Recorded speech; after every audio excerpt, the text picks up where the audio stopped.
పర్లేదు బ్రో, ఈ కెమెరా రెండు నేను మేనేజ్ చేసుకుంటాను. మన ఫిలిం మంచిగా వస్తే చాలు. మీ సక్సెస్ని నా పర్సనల్ సక్సెస్గా ఫీల్ అవుతాను. ఓకే? వస్తుంది బ్రో, మన ఫిలిం బాగా సక్సెస్ అవుతుంది. ఏమంటావు అది? ఒక్క నిమిషం బ్రో, నాకు కాల్ వస్తుంది. అది హలో. ఏరా బిజీ ఉన్నావా? అది ఫ్రెండ్స్తో ఉన్నా.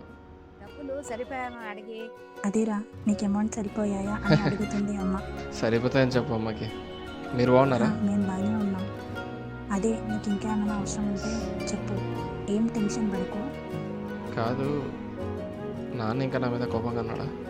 నాన్న గురించి నీకు తెలిసిందే కదరా, ఆయనే అర్థం చేసుకుంటాడులే. నువ్వు వరీ అవ్వకు, నేను చూసుకుంటా ఇంట్లో.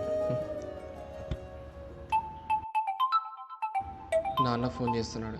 హలో. ఏరా ఫ్రీ? నాన్న చెప్పండి. అదేరా మన ఏరియాలో అభినందన్ నీ ఫ్రెండ్ ఉన్నాడు కదా. అవును నాన్న. ఈ రోజు వాళ్ళ నాన్న మన ఇంటికి వచ్చాడు. వాళ్ళ నాన్న ఎందుకు? అదే వాళ్ళ కొడుక్కి పెళ్లి ఫిక్స్ అయిందంట, కాటి ఇవ్వడానికి వచ్చాడు. ఓ అవునా, మంచిదే నాన్న. వాళ్ళకి మంచిదేలే. 1 కోటి రూపాయలు ఇంకా 70 తులాల బంగారం ఇస్తున్నారంట. పొలము కూడా వాళ్ళ అబ్బాయి పేరు మీద రాసిస్తున్నారంట.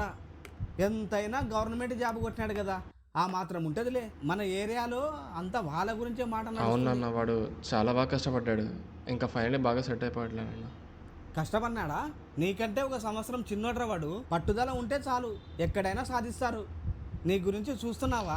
నీకంటే చిన్నపిల్లలు కోట్లు సంపాదించే స్థాయిలో ఉన్నారు. అయినా నిన్ననే ఏం లాభంలే, ఎంత చెట్టుకు అంత గాలి అన్నట్టు నీకున్న టాలెంట్కి ఇంతకు మించి ఏం చేయగలవు? సరేలే, ఈ నెల ఈఎంఐ కట్టడానికి డబ్బు ఇంకా పంపించలేదు, ఏమైంది? నిన్నేరా, ఏం మాట్లాడేవేం? ఉన్నావా? ఉన్నా నాన్న, ఇంకెక్కడ వెళ్తాను? చిన్నప్పటి నుంచి మీరు చెప్పిందే కదా చేస్తున్నాను. 10th తర్వాత ఇంటర్మీడియట్ తర్వాత బీటెక్ తర్వాత జాబ్ అన్నట్టు అన్ని మీరు చెప్పినట్టుగా జరిగాయి. ఇంటర్లో ఎంపీసీ బైపీసీ కాకుండా ఇంకో సబ్జెక్ట్ ఉందన్న విషయం కూడా నాకు తెలియదు నాన్న. ఈ డాక్టర్ ఇంజనీర్ కాకుండా వేరే ప్రొఫెషన్స్లో కూడా మనం సక్సెస్ అవ్వచ్చు అన్న విషయం నాకు కాలేజ్ అయినంత వరకు తెలియదు నాన్న. ఇప్పుడు చూడు, ఏది చేస్తే బాగుంటుంది, ఏ డిపార్ట్మెంట్ జాయిన్ అయితే బాగుంటుంది అని మీరు బయట వాళ్ళ సలహాలు తీసుకుని వచ్చి మరి నన్ను జాయిన్ చేయించారు కదా నాన్న. ఒక్కసారైనా నన్ను అడిగారా, అరే నీకు ఏ గ్రూప్ ఇష్టము, ఏం చేస్తావు, ఎలా ఉంటుంది అనేసి? ప్రతిసారి మీ కొడుకు ఫ్యూచర్ గురించి బయట ఎవరినో అడిగేసి వచ్చి మీరు నా ఫ్యూచర్ డిసైడ్ చేసేవారు నాన్న. అప్పటికి కూడా మీరు సాటిస్ఫై అవ్వలేకపోతే, మిమ్మల్ని నేను ప్రౌడ్గా ఫీల్ చేయించలేకపోతే ఇదంతా ఎవరి కోసం నాన్న? నాకు క్రికెట్ అంటే ఎంత ఇష్టమో మీకు తెలుసు కదా నాన్న. మీరే నన్ను ఎన్నోసార్లు గ్రౌండ్ నుంచి అర్చి కొట్టి మరీ ఇంటికి తీసుకొచ్చేవారు.